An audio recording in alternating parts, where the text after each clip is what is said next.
being patient isn't so much about waiting for somebody to get through something or get over something. Mhm. It goes back to that listening. It goes about patiently listening. The Bible talks about that, that love is patient, that there is, when you're exhibiting that attribute of God's unconditional love for you, Mhm. when I get to be the person that does that, patience is an outflow of that. Right. And I think you need to know your spouse. I need to know you to be patient Right. with you. Because when we go through hard times, whether that is financially, the loss of a loved one, a loss of a job, or just whatever that would be in your marriage, it can really impact each of our sense of well-being. We Right. don't feel well. I'm not talking about even sick if it's not sickness. We just feel off, right? So I think it's important to know your spouse well enough to know and recognize when they're off. Well, welcome to Pillow Talk. I'm Grant. This is my wife, Stephanie. And after almost 38 years of marriage, we've discovered how to communicate for better understanding and yoke our differences to pull stronger toward a common purpose. As certified marriage coaches, we want to help reignite passion and connectedness in your marriage through intimate, authentic, and unguarded conversations. Now let's have some pillow talk. Let's do it. Well, welcome to Pillow Talk. Welcome to Pillow Talk. Are so good, so glad. We are so good. We are so good today. It's freezing cold outside, so it's a good day for a podcast. Yeah, it is. It's a very good day. We have had a lot of fun lately with all of our guests. We're glad to be moving forward and into the new year. We've this year's off to a little bit of a shaky start for couples, I think, and so we wanted to kind of touch on the subject of how to deepen our intimacy during difficult time. I didn't invent that title. We actually we've been studying on and came across a Les and Leslie Parrot. Yeah. I think one of the things we probably refer to them a lot, but just kind of as a side note, if I might say anything, I think just want to encourage couples. It's really important for you to find those long distance mentors that speak into your marriage. And it doesn't have to be Les and Leslie, but we find them to be an incredibly powerful couple. They've had great impact worldwide in the marriages, and their stuff's so practical and great. They have great resources. So I have a blog that I get from them, and quite often it provides really great conversation for us. And so today we're just going to kind of share a recent blog that we read together. And as we were actually talking about this, Grant and I, this blog came through a few days later. I'm like, well, this is perfect. We just need to highlight this. And so we want to give Les and Leslie the honor due for this. Absolutely. This blog that they've written, because it comes from decades of their own experience. But so as we talk about these things, check them out too. Right. Les and Leslie Parrot, Parrot. That's pretty close. T. But yeah, they are fantastic. They developed the SYMBIS program, and which Save Your Marriage Before It Starts, and so many good which things. works for before and after you're married. Yeah, actually, it's really great stuff. Great. So it's so practical. So we want to get started here, and number one was listening. We talked a lot about. Oh wow. Anyway, we talked a lot about communication, and one of the most important parts of communication is listening. And I think listening has to be intentional. Yeah, it's a mindset. It's a mindset. It's you enter into a conversation thinking more about not what you're going to say, but what is the person you're having the conversation with, in this case, our spouse. So it becomes a very important part of communication. I agree. That was That's all I have to say. That's all I got to say about that. We talked about that a lot, so I feel like that's a pretty. Yeah, that's true. We talk about it a lot because it is important. So that's true. So take the time, listen, and communicate. But number two was to be patient. Yeah. Well, I don't like this one. I think let's unpack that a little bit, because I've got some great content here on that, but also let's take that into our own space a little bit. I think being patient isn't so much about waiting for somebody to get through something or get over something. It goes back to that listening. It goes about patiently listening. The Bible talks about that, that love is patient, that there is, when you're exhibiting that attribute of God's unconditional love for you. When I get to be the person that does that, patience is an outflow of that. Right. And I think you need to know your spouse. I need to know you to be patient with you. Because when we go through hard times, whether that is financially, the loss of a loved one, a loss of a job, or just whatever that would be in your marriage, it can really impact each of our sense of well-being. We don't feel well. I'm not talking about even sick if it's not sickness. We just feel off, right? So I think it's important to know your spouse well enough to know and recognize when they're off, because sometimes you can distracted. Your spouse can be distracted, or maybe aloof, like I'm not paying attention to you. I'm kind of snooty with things, or maybe it's anger, maybe it's just withdrawing. But we should know our spouses well enough that when those happen, even if it's not a difficult time that we are consciously going through together, it's a signal that your spouse might be really experiencing some difficulty at the job or in any space in life. And so that's where the patience comes in. It's not saying, hey, what's wrong with you? It's patiently waiting for, number one, for the timing to have that conversation. Number two, maybe your spouse, when they're going through a difficult time, maybe they do withdraw sexually. It doesn't mean they don't love you. It's just that they're really struggling, and maybe something in the past causes them to withdraw. The other spouse needs to be patient and not realize, what are the other ways I can show them affection and engage with them in that way? That's super, super important. And there's also scientific proof. This, of course, has to be the man talking here, that shows, if you will go ahead and kind of push through, it is actually very important for your relationship while you're going through those things. It's a bonding. It's like, when a woman has a baby, that birth process creates whatever kind of chemicals that create a bond. Well, that same thing happens between a man and a woman during that process of sexual intimacy. And so, it's not that you don't. Yes, I would agree. I think that's great. It's a great point. Yeah, that's actually something you can be intentional about. It may not be as great as it normally is, and that's where the other spouse needs to be patient with that. But it's recognizing the value of what that can be, that it can be a bonding time like no other when you step through and you engage each other in a space that's hard because you're not in that space to do that. And it's a lot can be like meditation. It's one of those things that will allow you to forget for a little bit of what you're going through, allow you to refocus on what's the real important parts of life. We get to thinking finances and things going on in politics and all this junk.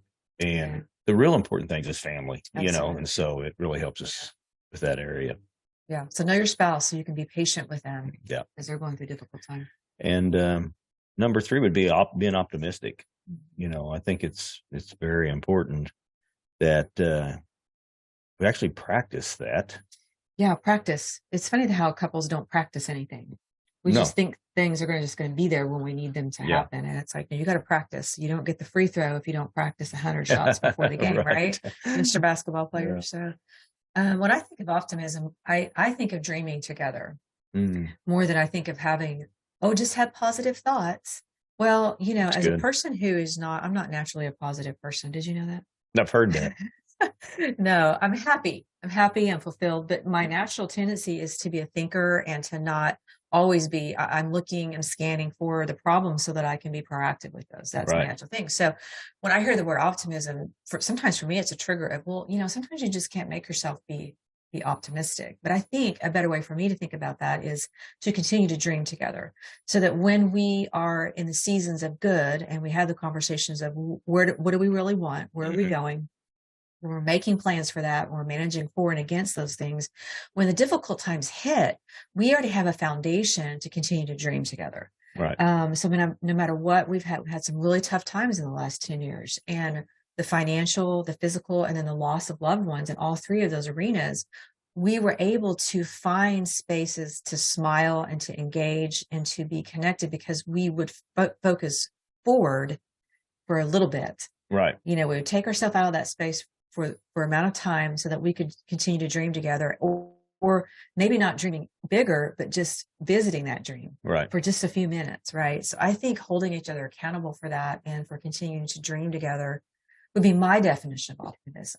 optimism. So what would your definition of that be, practicing that daily? I mean, I definitely agree with all that, but I'm probably more the traditional, you know, if you want something better, you got to think better thoughts. You got to, you know, have better actions, you know.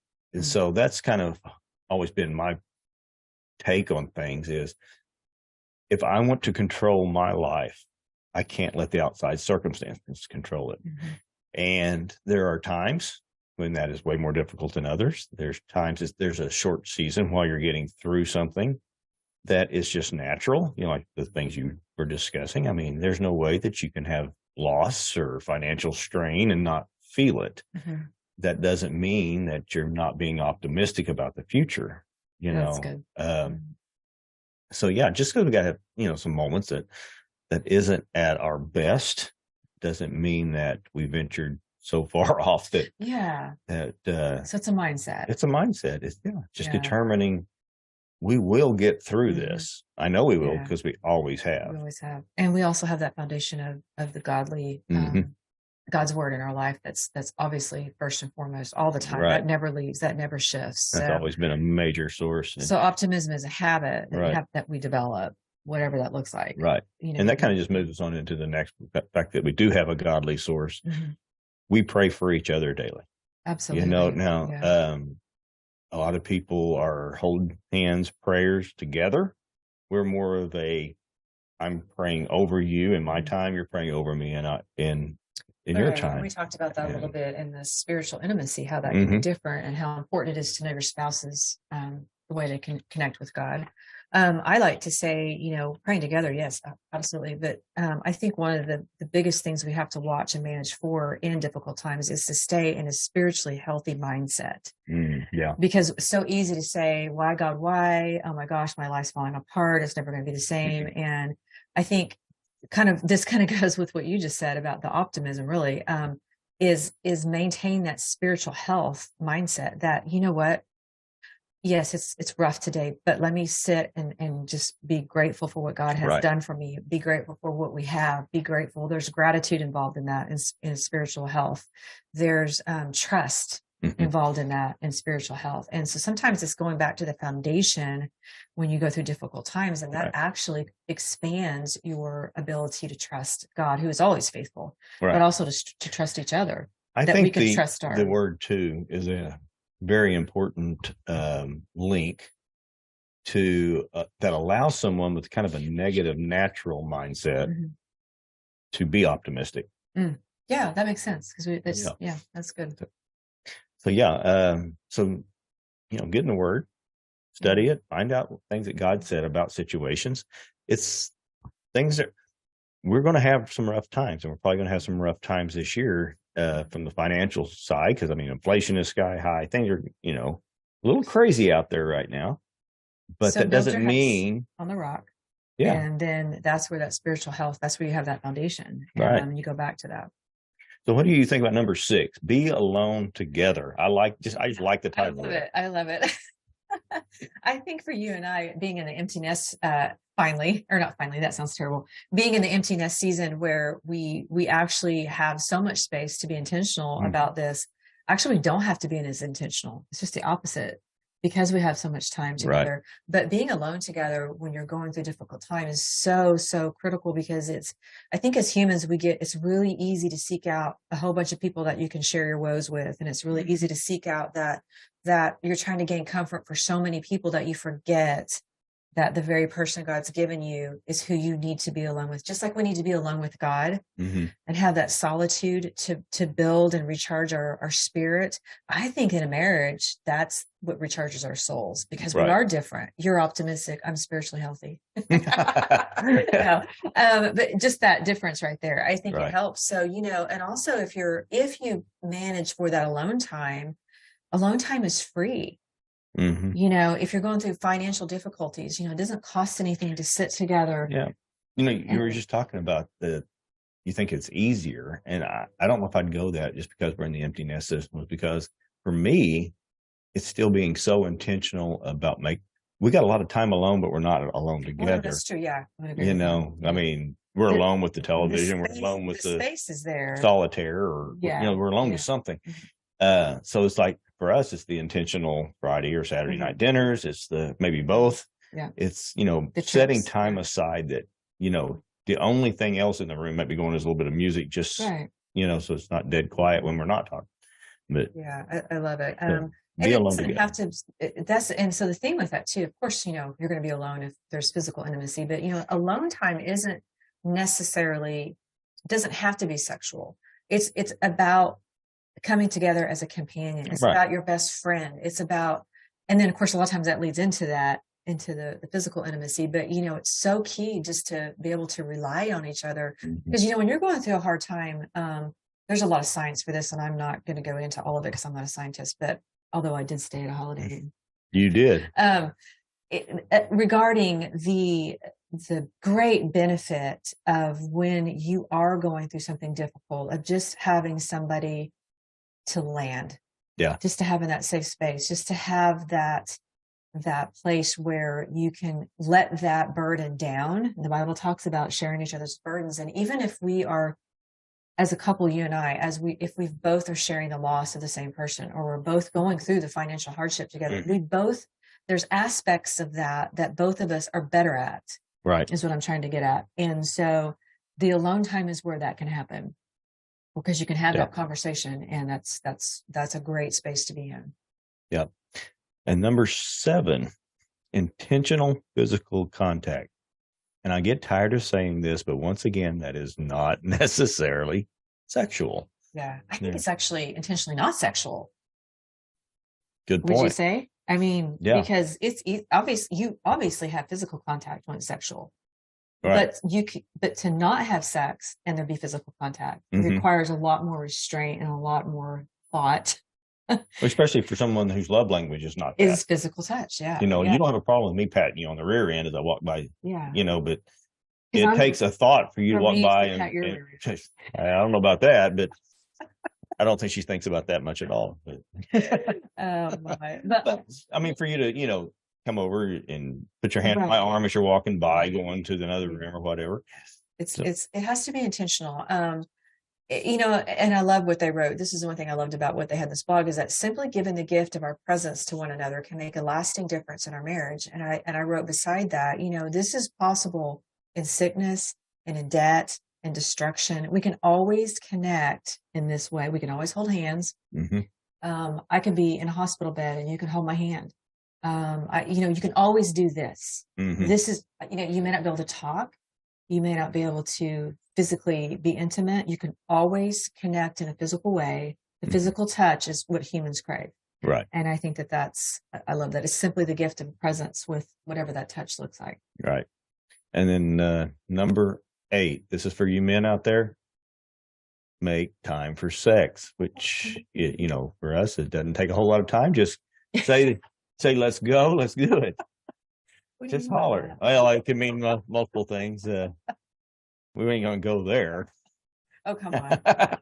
No, I think it is. And because I do think, going back to what we just said previously in this time together, is when you're going through something difficult, man, that physical intimacy is probably one of the most important things, but it's also one of the easiest things to excuse away. And men do it too. Men might still say, yeah, I'm coming to the bedroom, but man, if you're not there, right, it's not good.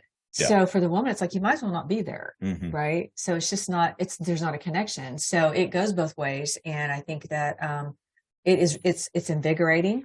What you said earlier about it creates that bond and it reestablishes that bond. Sex is a gift from God for marriages. Right. It is. That's how he created it. It's in Genesis, the 2nd chapter. It's right there. Yeah.